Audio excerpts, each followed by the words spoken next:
اسلام کی نشأت ثانیہ اور ملت اسلامی کی تجدید کا یہ کام 10-20 برس میں مکمل ہونے والا نہیں ہے، بلکہ لَتَرْكَبُنَّ طَبَقًا عَن طَبَقٍ، تم لازماً چڑھو گے ایک درجے سے دوسرے درجہ، درجہ بدرجہ، سیڑھی بسیڑھی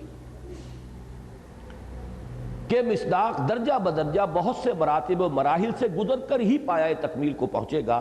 لہذا اس ارتقائی عمل کا ہر درجہ اپنی جگہ اہمیت کا حامل ہے، اور چاہے بعد کے مراحل سے گزر کر پہلوں کا کام بہت حقیر بلکہ کسی قدر غلط بھی نظر آئے، اپنے اپنے دور کے اعتبار سے اس کی اہمیت و وقت سے بالکل انکار ممکن نہیں۔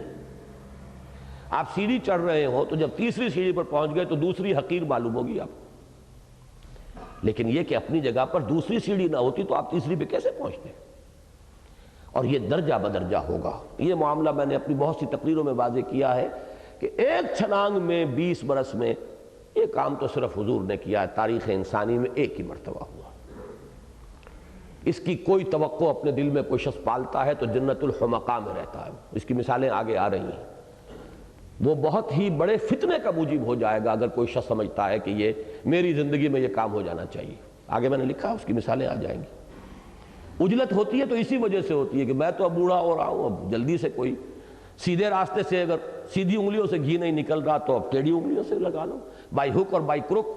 یہ اصل میں غلط فہمی کیا ہے؟ وہ یہی غلط فہمی ہے کہ قیاس کیا جا رہا ہے حضور صلی اللہ علیہ وسلم کے اس کارنامے پر کہ ایک داعی اٹھا، ایک فرد واحد سے اس نے دعوت کا آغاز کیا، اور 20 برس کے اندر، 20 بھی کہاں، یوں سمجھیے کہ تقریباً 18 برس کے اندر انقلاب عرب کی حد تک مکمل ہو گیا۔